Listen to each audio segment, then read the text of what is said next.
Praise God. మన ప్రభు అయిన యేసుక్రీస్తు వారి నామమున మీ అందరికీ వందనాలు తెలియజేస్తున్నాను. ఈ బైబిల్ స్టడీలో ఈరోజు మనము దేవుని ప్రేమ గురించి ధ్యానించబోతున్నాము. మొదటిగా ప్రార్థనతో ప్రారంభించుకుందాం. ప్రేమ కలిగినటువంటి మా తండ్రి, నాయన మీకు వేలాది స్తుతులు స్తోత్రాలు తెలియజేస్తున్నాము. ప్రభువా, ఈ యొక్క అంత్య దినాలలో మేము జీవిస్తూ ఉండగా మీ ఆత్మతో నింపి మీ వాక్యాన్ని మీరు మాకు అనుగ్రహించినందుకు వందనాలు. నాయన, ఈ విధంగా మేమందరం కలుసుకొని మీ వాక్యాన్ని ధ్యానించడానికి మీరు ఇచ్చిన కృపను బట్టి వందనాలు.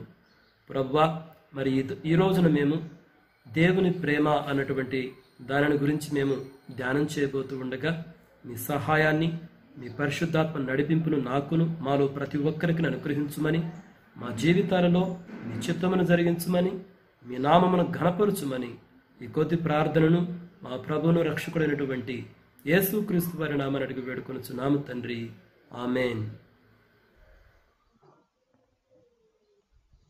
ఈరోజు ఈ డిస్కషన్కి మనకి ఉన్నటువంటి మూలవాక్యం యోహాను రాసినటువంటి మొదటి పత్రిక 4వ అధ్యాయము 7 నుంచి 12 వచనాలు.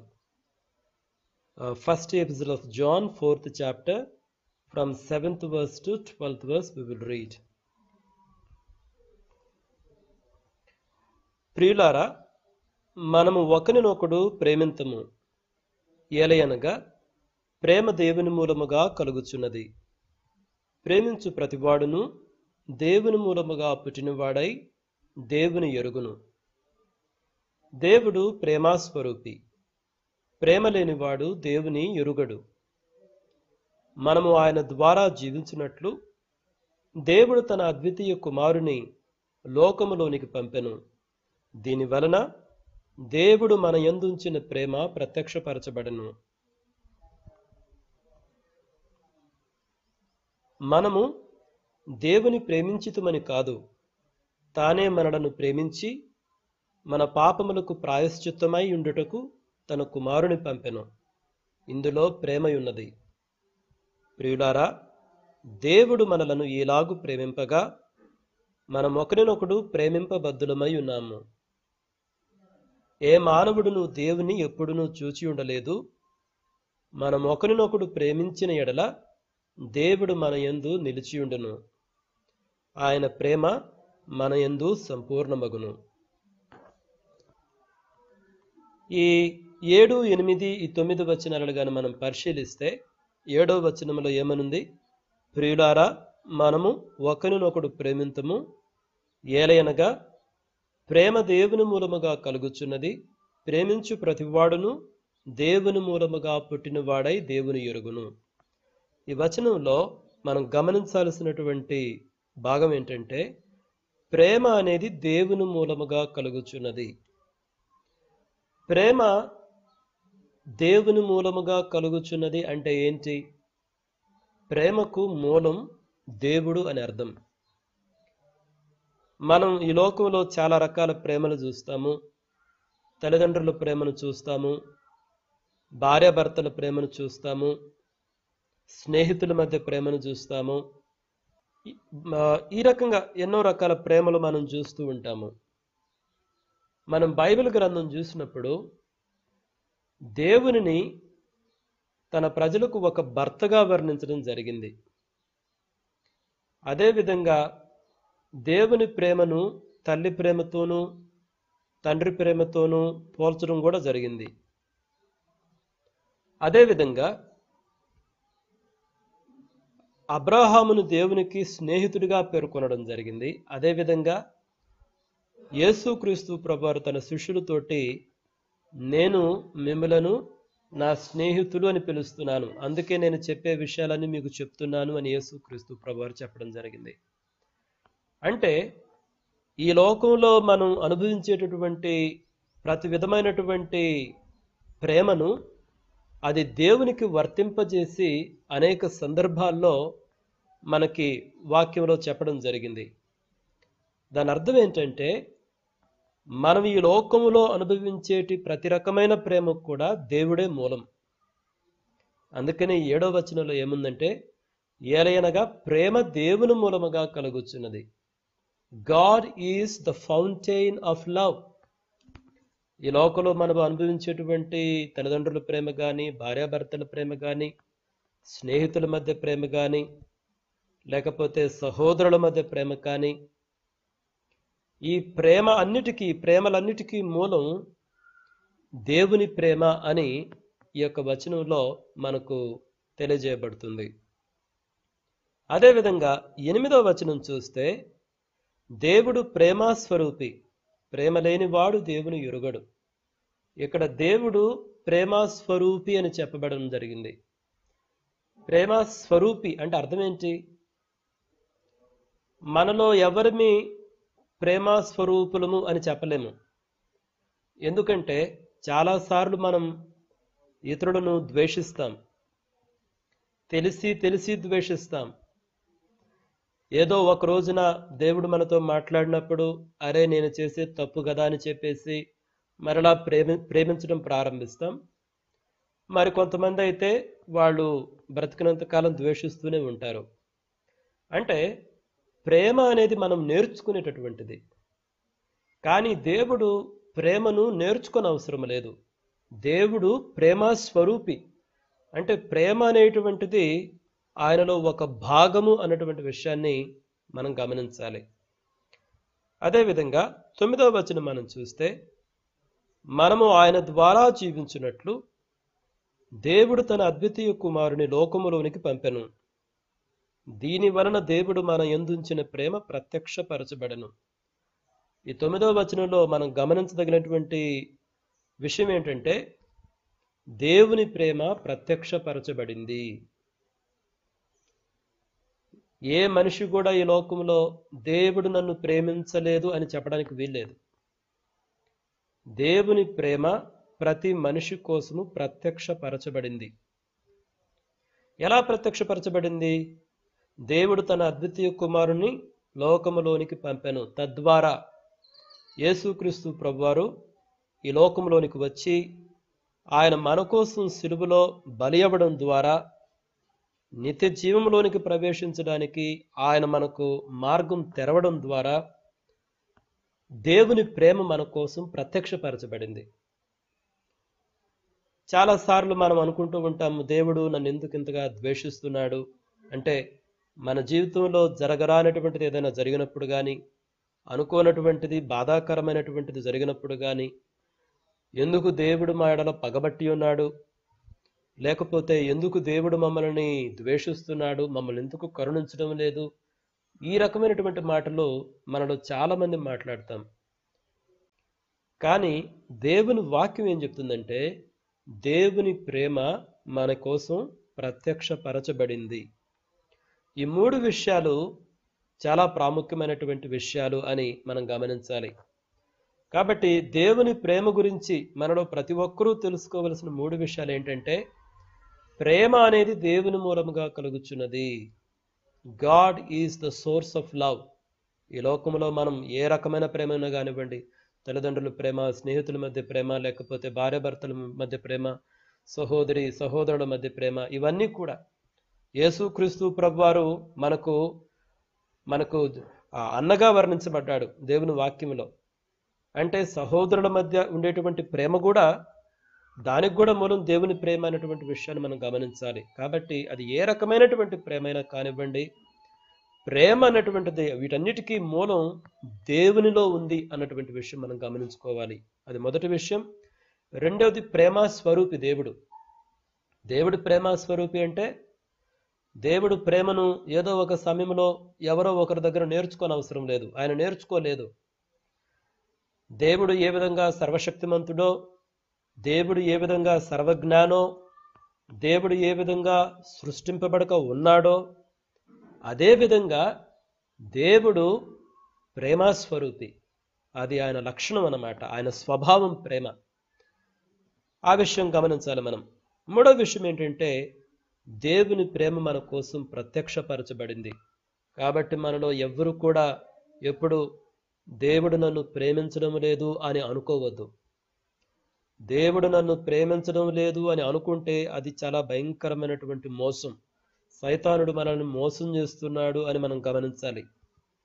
కాబట్టి జీవితంలో ఏ పరిస్థితిలోనైనా పోనివ్వండి, అనుకోనటువంటి సంఘటనలు చాలా జరగవచ్చు, బాధాకరమైనటువంటి సంఘటనలు జరగవచ్చు. అది వ్యాధి కావచ్చు, లేకపోతే మరొక రకమైనటువంటి శోధన కావచ్చు. ఏ రకమైనటువంటి ఇబ్బంది అయినా సరే దేవుని ప్రేమ మన కోసం ప్రత్యక్షపరచబడింది. దేవుడు నిన్ను ప్రేమించాడు కాబట్టే, నన్ను ప్రేమించాడు కాబట్టే తన అద్వితీయ కుమారుని ఈ లోకానికి పంపించాడు అన్నటువంటి విషయం మనం గమనించాలి. ఈ 3 విషయాలు చూసినప్పుడు మనం తెలుసుకోవాల్సినంటే దేవుని స్వభావమే ప్రేమ. God's nature is loving.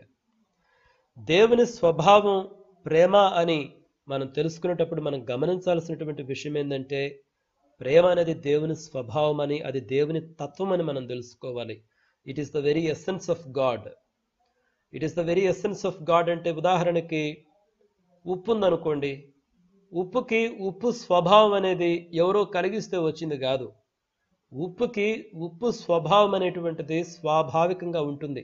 అందుకని యేసుక్రీస్తు ప్రభువు ఒక సందర్భంలో అంటారు, ఉప్పు తన యొక్క సారాన్ని కోల్పోతే అది దేనికి పనికి వస్తుంది? అది బయట పారవేయబడ్డానికి, మనుషులు త్రొక్కడానికే కానీ మరి దేనికి పనికిరాదని యేసుక్రీస్తు ప్రభువు చెప్పారు. కాబట్టి ఉప్పుకి దాని యొక్క స్వభావం స్వాభావికంగా ఏ విధంగా ఉంటుందో ఆ విధంగా దేవుని స్వభావం ప్రేమ, ఆయన తత్వం ప్రేమ అన్నటువంటి విషయము మనం గమనించాలి. అదేవిధంగా ప్రేమ అనేది దేవుడు ఏదో ఎప్పుడో ఎవరి దగ్గర నేర్చుకున్నటువంటి విషయం కాదు. అందుకని ఇంగ్లీష్లో దీన్ని it is not a contingent property of God. Contingent property అంటే అది స్వాభావికంగా ఉన్నటువంటి విషయం కాదనమాట. కాబట్టి ఉదాహరణకు మనము చిన్నప్పుడు కొన్ని విషయాలు నేర్చుకున్నాము, కొంతకాలం తర్వాత అవి మర్చిపోతాము. ఎందుకు మర్చిపోతాము? ఎందుకంటే స్వాభావికంగా మనలో లేవు కాబట్టి మనం మర్చిపోతాము. స్వాభావికంగా మనలో ఏ విషయాలు అయితే ఉండవో వాటిని మనం మర్చిపోతాం అనమాట. ఎందుకంటే అవి మన స్వభావంలో లేవు కాబట్టి. అయితే ప్రేమ అనేటువంటిది మాత్రము అది దేవుని యొక్క స్వభావం అన్నమాట. కాబట్టి ఆయన ఎప్పుడూ ప్రేమించడం అనేది మర్చిపోడు, ఎల్లప్పుడూ ప్రేమిస్తూనే ఉంటాడు అన్నటువంటి విషయం మనం గమనించాలి. అదేవిధంగా మనం పరిశుద్ధ లేఖనాలను కానీ మనం పరిశీలించి చూస్తే దేవుని ప్రేమ మనలను ఆకర్షిస్తుంది అన్నటువంటి విషయాన్ని మనం చాలా స్పష్టంగా తెలుసుకోవచ్చు. ఉదాహరణకు దేవుని ప్రేమ గురించి కొన్ని సంఘటనలు కానీ మనం పరిశీలిస్తే, సమరయ స్త్రీ విషయం గమనించండి. యోహాను సువార్తలో యేసుక్రీస్తు ప్రభువారు ఆ సమరయ స్త్రీని కలుసుకున్నటువంటి ఆ సంఘటన, సమరయ స్త్రీ జీవితం చూస్తే నిజంగా చాలా ఆశ్చర్యకరంగా ఉంటుంది. ఆవిడ అన్ని రకాలుగా ద్వేషించబడింది, తిరస్కరించబడింది. ఎలా తిరస్కరించబడిందంటే, ఉదాహరణకి వాళ్ళు సమరీయులు కాబట్టి యూదులు సమరీయుల్ని తిరస్కరించారు. ఎందుకు? సమరీయులు వాళ్ళు సంకర జాతి ప్రజలని, వాళ్ళు దయ్యం పట్టినటువంటి వాళ్ళని, కుక్కలు అని యూదులు పిలిచేటువంటి వారు అనమాట. ఈ స్త్రీ సమరయ జాతికి చెందినటువంటి స్త్రీ కాబట్టి యూదుల చేత ద్వేషించబడింది. ఆ రకంగా యూదుల చేత ద్వేషించబడింది.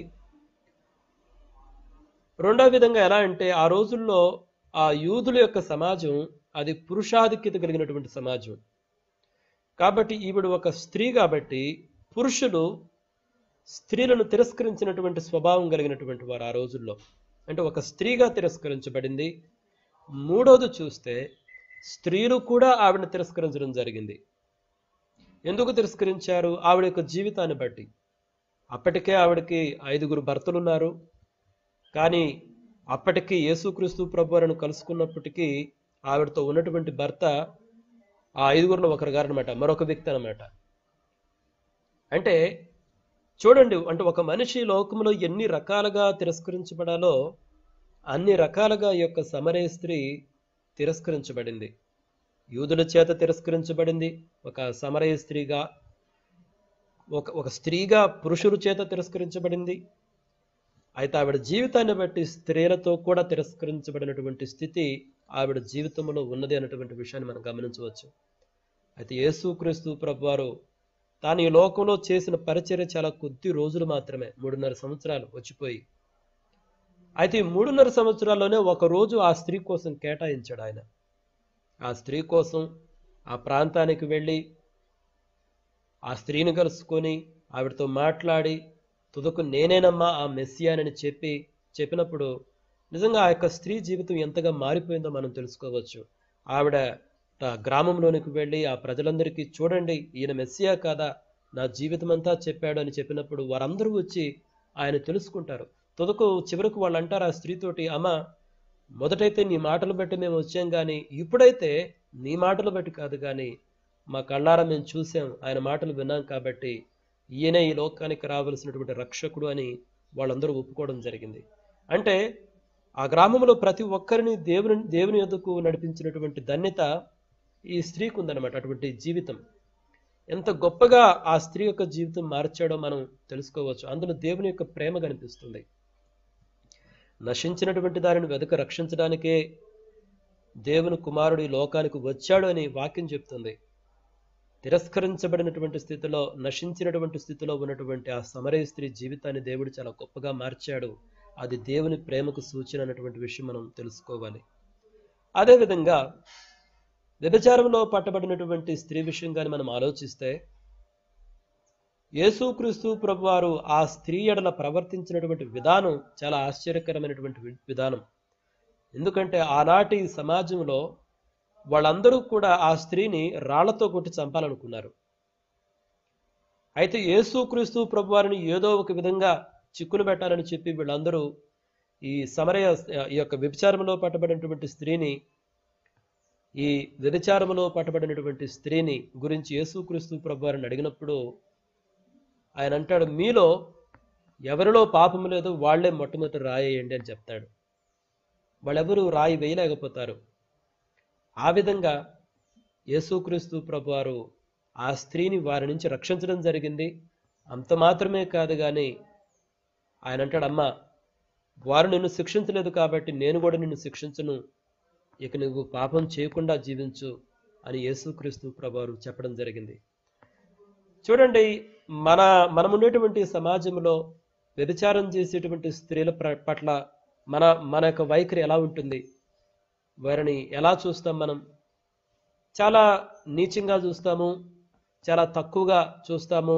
వారి ఎడల ఒక రకమైనటువంటి, మనకు తెలియకుండానే వారి ఎడల ఒక రకమైనటువంటి ఏహభావాన్ని కలిగి ఉంటామన్నమాట. వాస్తవానికి మనం వాళ్ళకంటే ఏమాత్రం వేరు కాదు. మన ఆలోచనలు అంత పవిత్రమైనటువంటి ఆలోచనలు కాదు. అయినప్పటికీ కూడాను వారిలో ఉండేటువంటి చెడు స్వభావం మనలో ఉన్నప్పటికీ వారిని మాత్రం చాలా డిఫరెంట్గా మనం చూస్తాం. అది మనలో ఉన్నటువంటి నీచ స్వభావానికి గుర్తు. అయితే యేసుక్రీస్తు ప్రభువారు మాత్రము వ్యభిచారములో పట్టబడిన స్త్రీ ఎడల ఎంతో గొప్పగా ప్రవర్తించాడు. ఆవిడని మరణాన్ని నుంచి రక్షించాడు. తాను ఆవిడని శిక్షించడానికి అర్హత కలిగి ఉన్నప్పటికీ ఆ స్త్రీని శిక్షించలేదు. ఆ స్త్రీని క్షమించాడు. అమ్మ నువ్వు పాపం చేయొద్దు అని చెప్పడం జరిగిందనమాట. ఇది దేవుని ప్రేమకు గుర్తు అన్నటువంటి విషయం మనం గమనించాలి. అదేవిధంగా మనము బైబిల్ గ్రంథంలో జక్కయ్య విషయం, సుంకరైనటువంటి జక్కయ్య విషయం కానీ మనం గమనిస్తే నిజంగా అక్కడ ఉన్నటువంటి వాళ్ళందరూ జక్కయ్య ఎడల ఏ రకమైన స్వభావం కలిగి ఉండేవాళ్ళు, కానీ యేసుక్రీస్తు ప్రభువారు జక్కయ్య ఎడల ఏ రకమైనటువంటి దృక్పథాన్ని కలిగి ఉన్నాడు చూడండి. ఆ రోజుల్లో సుంకరుడు అన్నటువంటి ఆ పదమే చాలా తక్కువ పదం అనమాట. సుంకరుడు, పాపులు అని ఆ రెండు పదాలని సమానం చేసి చెప్పేటువంటి రోజులు అనమాట. అంటే ఈ సుంకరుడికి, అంటే ట్యాక్స్ కలెక్టర్స్కి ఏ రకమైనటువంటి విలువ ఇవ్వనటువంటి సమాజం అది. ఎందుకంటే వారు కూడా అలానే బ్రతికారు. వాళ్ళు కూడా కలెక్ట్ చేయాల్సిన దానికన్నా ఇంకా ఎక్కువగా కలెక్ట్ చేయడము, అదేవిధంగా ఆనాడు ఉన్నటువంటి రోమా ప్రభుత్వానికి సపోర్ట్ చేయటము, యూదులకు సపోర్ట్ చేయకపోవటము, ఆ రకమైనటువంటి జీవితం వలన ప్రజలు వాళ్ళని ద్వేషించేటువంటి వాళ్ళు అనమాట. కానీ యేసుక్రీస్తు ప్రభువారు అయితే జక్కయ్య ఇంటికి వెళ్ళాడు. అసలు యేసుక్రీస్తు ప్రభువారిని చూడాలని చెప్పి ఆయన ఒక చెట్టు ఎక్కుంటాడు. కనీసం ఆయన చూస్తే చాలు అని అనుకున్నటువంటి వ్యక్తి దగ్గరికి వెళ్ళి, జక్కయ్య దిగిరా, నేను నీ ఇంటికి వస్తున్నాను, నీతో కలిసి భోంచాను, నువ్వు రా అంటే, నిజంగా చూడండి యేసుక్రీస్తు ప్రభువారి యొక్క స్వభావం ఎంత గొప్పగా ఉందో. మనం కూడా ఆ రకమైనటువంటి స్వభావం కలిగి ఉండాలి. మనం గమనిస్తే జక్కయ్య యేసుక్రీస్తు ప్రభు ఆయన ఇంటికి వెళ్ళిన తర్వాత జక్కయ్య జీవితం మారిపోయింది. ప్రభా, నేను ఎవరెవరి దగ్గర ఎంతెంత తీసుకున్నా అదంతా తిరిగి ఇస్తాను ప్రభా, అంతకంటే ఎక్కువే ఇస్తాను. యేసుక్రీస్తు ప్రభు అంటారు, ఇతడు కూడా అబ్రాహాము కుమారుడే అంటాడు. అంటే అసలు యేసుక్రీస్తు ప్రభు వారు ఒక్కొక్కరి జీవితాన్ని ఎలా మారుస్తున్నాడో గమనించండి. ఆ సమరయ స్త్రీ జీవితాన్ని ఆయన ఎలా మార్చాడు, ఆ యొక్క వ్యభిచారంలో పట్టబడినటువంటి స్త్రీ జీవితాన్ని ఎలా మార్చాడు, జక్కయ్య జీవితాన్ని ఎలా మార్చాడు. మనం వీళ్ళ జీవితాలు గమనిస్తే అసలు యేసుక్రీస్తు ప్రభు వారి యొక్క మిషన్ అనేది ఏంటో మనకు అర్థమవుతుంది. ఆయన వచ్చింది మన జీవితాలు మార్చడానికి. అది దేవుని ప్రేమకు సూచన అనేటువంటి విషయం మనం గమనించాలి. అందుకని యేసుక్రీస్తు ప్రభు వారు ఆయన జనాలతోటి ఇంటరాక్ట్ అయినప్పుడు ఆయన యొక్క ప్రేమను ఏ విధంగా కనపరిచాడు అనేటువంటి విషయాన్ని మనం గమనిస్తే చాలా ఆశ్చర్యపోతాం మనం. కాబట్టి దేవుని యొక్క ప్రేమ అనేటువంటిది యేసుక్రీస్తు ప్రభు వారి యొక్క పరిచర్యలో మనం చాలా స్పష్టంగా చూడొచ్చు అనేటువంటి విషయాన్ని మనం గమనించాలి. అయితే అదేవిధంగా దేవుడు ఏ రకంగా ప్రేమామయుడో అదేవిధంగా దేవుడు పవిత్రమైనటువంటి వాడు అని కూడా దేవుని యొక్క వాక్యం చాలా స్పష్టంగా చెప్తుంది. యాక్చువల్గా మనము గత 6 వారాలు దేవుని యొక్క పవిత్రత గురించి డిస్కస్ చేశాము. అయితే బైబిల్ గ్రంథంలో దేవుని యొక్క పవిత్రత గురించి మనం స్టడీ చేసినప్పుడు మనకి ఏం గుర్తుకొస్తుంది? దేవుని పవిత్రత గురించి మనకు స్టడీ చేసినప్పుడు దేవుని పవిత్రత అనేటువంటిది మనకు భయాన్ని కలిగిస్తుంది. అది మన పాపాన్ని మనకు గుర్తు చేస్తుంది అనమాట దేవుని పవిత్రత. అదేవిధంగా అది మనకు మరణాన్ని కలిగిస్తుంది. It causes fear to us, it reminds us of our sin, it even kills us అనమాట. అంటే దేవుని పవిత్రత అనేటువంటిది ఒక భయంకరమైనటువంటిదిగా మనకు కనిపిస్తుంది అనమాట. ఎందుకంటే మనము పాప స్వభావం కలిగి ఉన్నటువంటి వాళ్ళం కాబట్టి. కొన్ని లేఖన భాగాలు మనం పరిశీలిద్దాం. ఉదాహరణకి యోషియా ప్రవక్త యొక్క అనుభవం చూడండి. యోషియా గ్రంథం 6వ అధ్యాయంలో దేవుడు యోషియాకి దర్శనమిచ్చినప్పుడు కనిపించినప్పుడు ప్రవక్త అయినటువంటి యోషియా రియాక్షన్ ఎలా ఉంది? వెంటనే ఏమన్నాడు?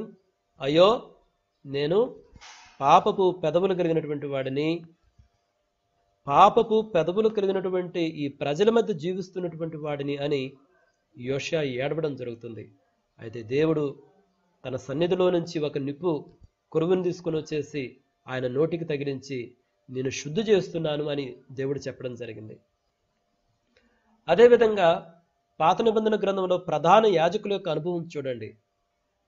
ఈ యొక్క ప్రధాన యాజకులను కానీ మనం గమనిస్తే వాళ్ళు అతి పవిత్ర స్థలంలోనికి సంవత్సరానికి ఒక్కసారి మాత్రమే వాళ్ళు ప్రవేశించాలి. ఎందుకు అలా ప్రవేశించాలి? కారణం అక్కడ దేవుని సన్నిధి ఉంటుంది కాబట్టి. అసలు దాని పేరే చూడండి, అతి పవిత్ర స్థలం, హోలీ ఆఫ్ హోలీస్ అనమాట. అది కూడా సంవత్సరానికి ఒకసారి పోయేటప్పుడు భయంగా వెళ్ళేవాళ్ళు. ఇక తిరిగి వస్తారో రారో అన్నటువంటి విషయం కూడా వాళ్ళకి తెలియదు. అందుకనే వాళ్ళు వేసుకునేటువంటి అంగీకి చెట్టు చివరన గంటలు కట్టుకొని వాళ్ళు లోపలికి పోయేవాళ్ళు అనమాట. ఏదైనా ఒకవేళ వాళ్ళు కానీ అక్కడ చనిపోవడం జరిగితే వాళ్ళని ఒక తాడు కట్టేసి, అంటే వాళ్ళు లోపలికి వెళ్ళేటప్పుడే ఒక తాడు కూడా ఉండేది వాళ్ళ అంగీకి, దానితో లాగేవాళ్ళు బయటికి. అంటే అసలు ప్రధాన యాజకులకి ఆ యొక్క అతి పవిత్ర స్థలంలోకి వెళ్ళడానికి it was like a terror అనమాట. ఒక భయానకమైనటువంటి పరిస్థితి అనమాట.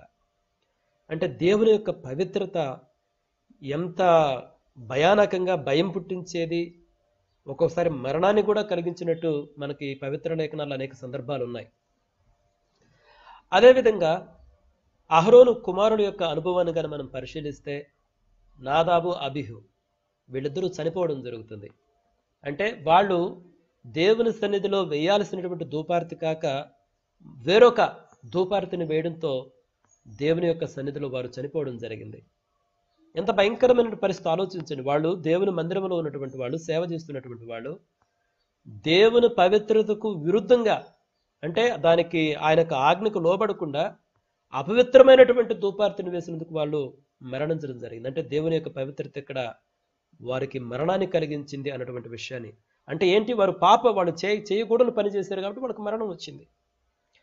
అదేవిధంగా పాత నిబంధన గ్రంథంలో ఇజ్రాయేలుల యొక్క అనుభవాన్ని మీరు జ్ఞాపకం చేసుకోండి. దేవుడు సీనాయి కొండపైకి వచ్చినప్పుడు ఆయన మోషేకు ఇచ్చినటువంటి ఆజ్ఞలో ఒక ఆజ్ఞ ఏంటంటే, ఇదిగో మోషే, నేను సీనాయి కొండపైకి వస్తున్నాను, నేను కారు మేఘాలతో వస్తున్నాను, ఆ పర్వతంపై నేను దిగుతున్నాను, కాబట్టి నువ్వు ఇజ్రాయేలులకు చెప్పు తమను తాము పరిశుద్ధపరచుకునమని. వారిలో ఎవ్వరు కూడా ఆ యొక్క పర్వతాన్ని ముట్టకూడదు అంటారు. ఎవరైనా కానీ ముట్టితే ఈవెన్ జంతువులు కూడా ఆ పర్వతాన్ని తాగడానికి వీల్లేదు. అటువంటి వాళ్ళకి మరణశిక్ష విధించబడుతుందని దేవుడు చెప్పడం జరిగింది. అంటే దేవుని యొక్క పవిత్రత ఇజ్రాయేలు ప్రజలకు ఒక భయానకమైనటువంటి అనుభవంగా ఉండేదన్నమాట. అదేవిధంగా మనం బైబిల్ గ్రంథంలో కొన్ని ఇన్సిడెంట్స్ని చూస్తే, నోబహు జలప్రళయం కానివ్వండి, ఈజిప్టుపై దేవుని తీర్పులు కానివ్వండి, కనాను ఆ ప్రదేశంలో ఉన్నటువంటి 7 జాతుల ఆ ప్రజలపై వచ్చిన దేవుని తీర్పు కానివ్వండి, ఆ తర్వాత కాలంలో ఇజ్రాయేలు యూదా దేశాలపైకి వచ్చినటువంటి తీర్పు కానివ్వండి, లేదా అబ్రాహాము కాలంలో సుధమ గుమర్రాలపై వచ్చినటువంటి దేవుని తీర్పు కానివ్వండి, లేదా మోషేపై తిరుగుబాటు చేసినటువంటి కోరహును అనుసరించినటువంటి ఆ యొక్క 250 మంది వారిపైకి వచ్చినటువంటి దేవుని తీర్పు కానివి, ఇవన్నీ కూడా దేవుని పవిత్రతలో భాగంగానే వచ్చాయి. దేవుని పవిత్రతలో భాగంగానే దేవుని తీర్పు అనేటువంటిది వస్తుందన్నమాట. ప్రజలు ఎప్పుడైతే అపవిత్రమైనటువంటి జీవితం జీవించడం ప్రారంభిస్తారో అప్పుడు దేవుని యొక్క తీర్పు అనేది వారిపైకి రావడం జరుగుతుంది. కాబట్టి గాడ్స్ జస్టిస్ అనేది ఎప్పుడు కూడా దేవుని యొక్క హోలీనెస్లో ఒక భాగంగా వస్తుందన్నమాట. అంటే ఈ యొక్క ఇన్సిడెంట్స్ అన్నీ మనం చూసినప్పుడు మనకు ఏమర్థమవుతుంది?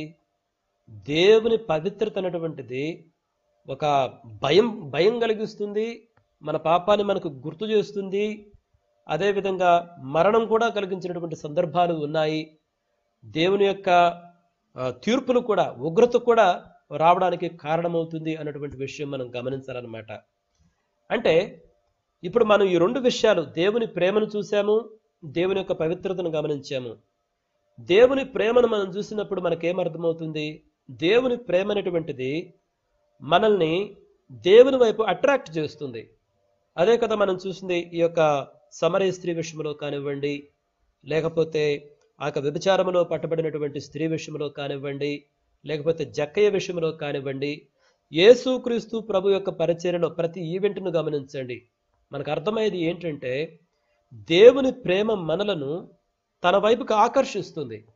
అయితే దేవుని పవిత్రతను స్టడీ చేసినప్పుడు మనకేం అర్థమవుతుందంటే, అది మనకు భయం కలిగిస్తుంది, మనము దేవుని దగ్గర నుంచి పారిపోయే విధంగా చేస్తుంది దేవుని పవిత్రత. ఎందుకంటే మనలో పాప స్వభావం ఉంది కాబట్టి. మనిషి పాప స్వభావంతో దేవుని సన్నిధిలో బ్రతకలేడు.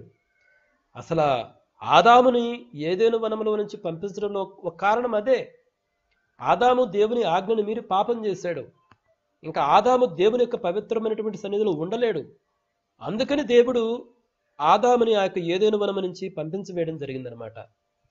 ఎందుకంటే ఆదాముకి అక్కడ ఉంటే నరకం, అదొక నరకంలాగా ఉంటుంది అనమాట. అందుకని చూడండి, ఆదాము దేవుని యొక్క ఆజ్ఞను మీరిన తర్వాత దేవుడు వచ్చినప్పుడు ఆ రోజు సాయంకాలాన ఆదాము దాంకుంటాడు. చూసారా? అంటే ఆదాము పారిపోతున్నాడు. అంటే దేవుని సన్నిధి సమీపించే కొద్దీ మనలో మనం చేసినటువంటి పాపాలు కనిపిస్తాయన్నమాట. పాప స్వభావంతో దేవుని యొక్క పవిత్రమైన సన్నిధిలో ఏ ఒక్కరూ ఉండలేరు అన్నటువంటి విషయం మనం తెలుసుకోవచ్చు. అయితే ఈ 2 విషయాలు, దేవుని ప్రేమ, దేవుని పవిత్రత. దేవుని ప్రేమ అనేది దేవుని యొక్క స్వభావం, దేవుడు ప్రేమమయుడు. అదేవిధంగా పవిత్రత అనేది కూడా దేవుని స్వభావమే. కానీ చూడండి, ఈ విషయాలు దేవుని స్వభావాలు అన్నటువంటి విషయం మనం గమనించాలి. దేవుడు ఏ రకంగా ప్రేమమయుడో దేవుడు అదే రీతిగా పవిత్రత కలిగినటువంటి వాడు, పరిశుద్ధత కలిగినటువంటి వాడు. దేవుని ప్రేమలో ఏమాత్రం కాంప్రమైజ్ అనేది ఉండదు, దేవుని యొక్క పవిత్రతలో కూడా ఏమాత్రం కాంప్రమైజ్ అనేది ఉండదు అన్నటువంటి విషయం మనం తెలుసుకోవాలి. మరి అసలు ఈ రెండింటిని ఎలా మనం రికన్సైల్ చేయొచ్చు? మనం చూస్తే దేవుని ప్రేమ మాత్రం ఆకర్షిస్తుంది, దేవుని పవిత్రత మాత్రం నెట్టివేస్తుంది. అయితే ఈ 2 కూడా యేసుక్రీస్తు ప్రభువారి యొక్క సిలువలో కలుసుకోవడం జరిగిందనమాట. ఎలా కలుసుకున్నాయి? దేవుడు తన అద్వితీయ కుమారుణ్ణి ఈ లోకానికి పంపించాడు, అదే ప్రేమ. దేవుడు యేసుక్రీస్తు ప్రభువారిని మన కోసం ఈ లోకంలోనికి పంపించాడు. మన పాపాల నిమిత్తము, మన దోషముల నిమిత్తము, అపరాధముల నిమిత్తము ఆయన సిలువలో చనిపోవడం జరిగింది. అది దేవుని ప్రేమ. అందులో దేవుని ప్రేమ కనపడుతుంది. అదే ఈరోజు మనం మూలవాక్యంలో చదివింది.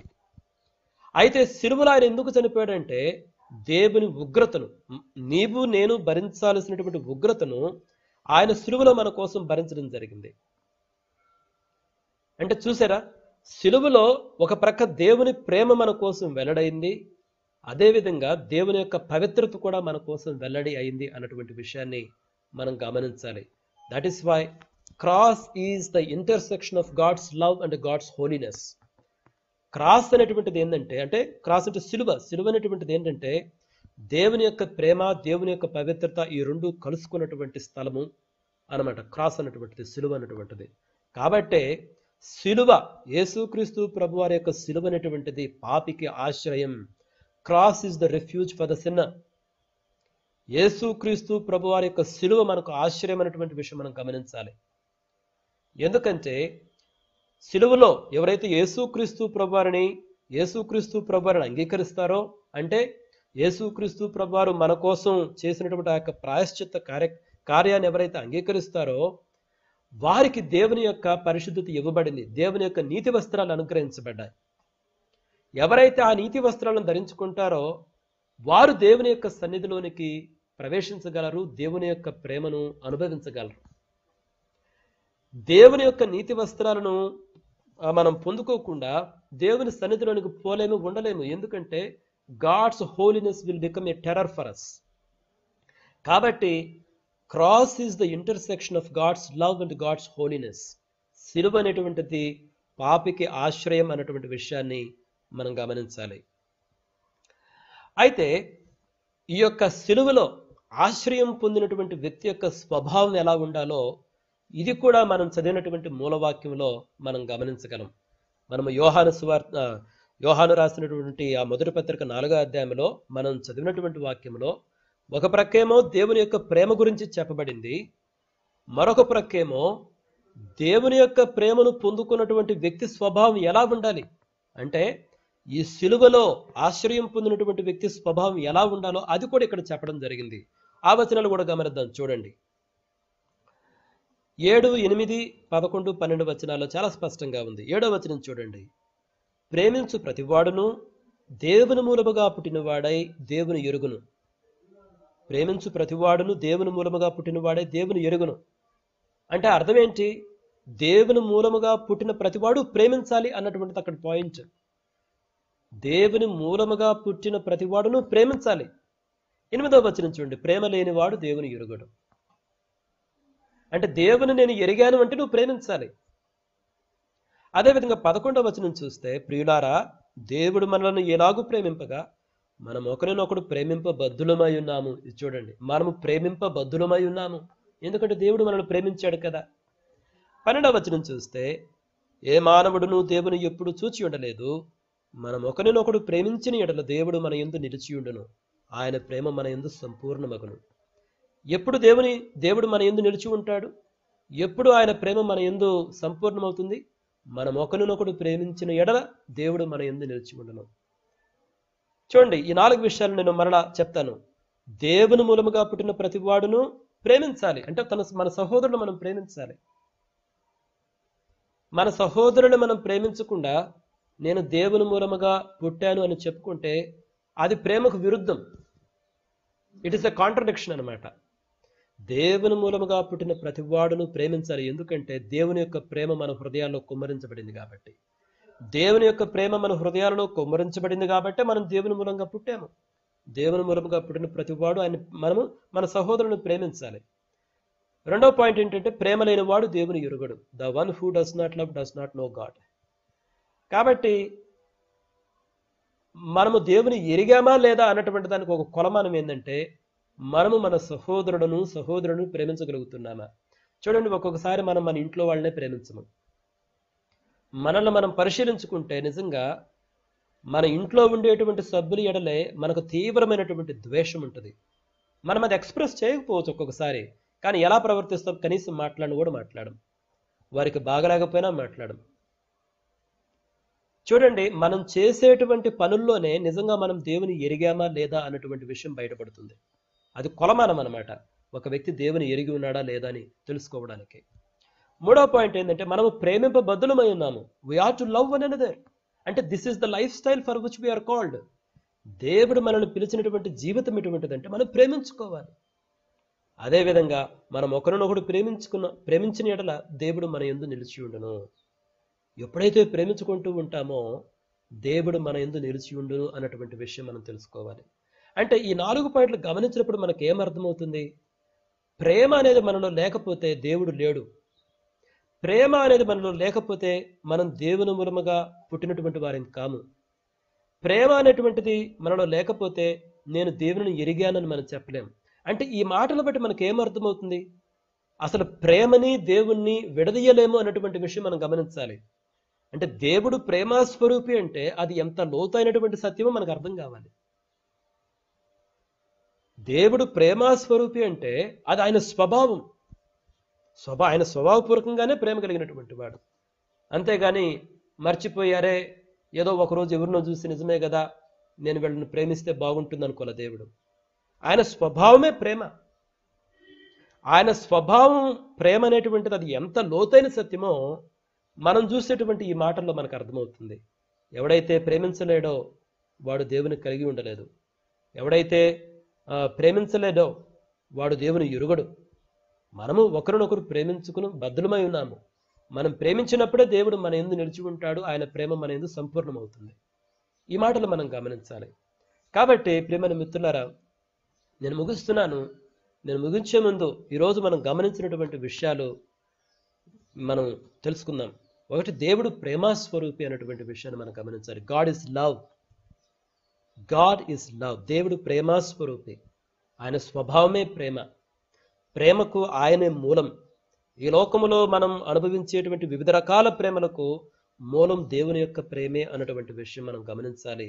అయితే దేవుని యొక్క ప్రేమ అగాపే ప్రేమ, అన్నిటికన్నా ఉత్తమమైనటువంటి ప్రేమ, ఉన్నతమైనటువంటి ప్రేమ అన్నటువంటి విషయం మనం గమనించాలి. కాబట్టి ఏ వ్యక్తి కూడా దేవుడు నన్ను ప్రేమించడం లేదు అని అనుకోవద్దు. That is a deception. అదొక మోసం. దేవుడు నన్ను ద్వేషిస్తున్నాడు, దేవుడు నన్ను పట్టించుకోవడం లేదు, దేవునికి నేనంటే ఇష్టం లేదు. These are absolutely wrong. చూడండి ప్రియమైన మిత్రులారా, మనం చదివేటువంటి సత్యాలు దేవుని వాక్యం నుంచి మనం తెలుసుకుంటున్నామే కానీ నేనేదో కల్పించి చెప్పడం లేదు. దేవుని వాక్యం అంటే దేవుడే పలికినటువంటి మాటలు. దేవుడే మనకు తెలియజేసిన సత్యం ఏంటంటే దేవుడు ప్రేమాస్వరూపి అన్నటువంటి విషయం మనం తెలుసుకోవాలి. రెండోది ఏంటంటే సిలువ అనేటువంటిది మన ఆశ్రయం. మనము ప్రతి దినం కూడా సిలువను ఆశ్రయించినటువంటి వారిగా ఉండాలి.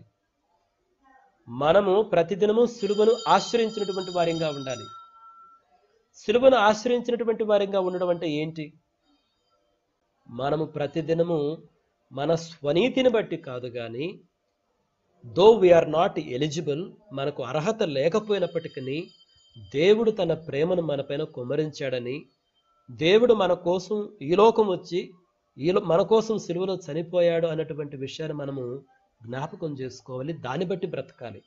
మనము అనుభవించాల్సినటువంటి ఆ ఉగ్రతను యేసుక్రీస్తు ప్రభువారు దేవుడే మన కోసం అనుభవించాడు అన్నటువంటి విషయం మనం తెలుసుకోవాలి. అప్పుడు, ఎందుకంటే మనలో అర్హత లేకపోయినా దేవుడు ప్రేమించాడు కాబట్టి మనం వేరే వాళ్ళని ప్రేమించగలం. వాళ్ళలో అర్హతలనే మనం చూడొద్దు. మనలో సాధారణంగా ఏంటంటే వాళ్ళు మనల్ని ప్రేమిస్తే మనం వాళ్ళని ప్రేమిస్తాం.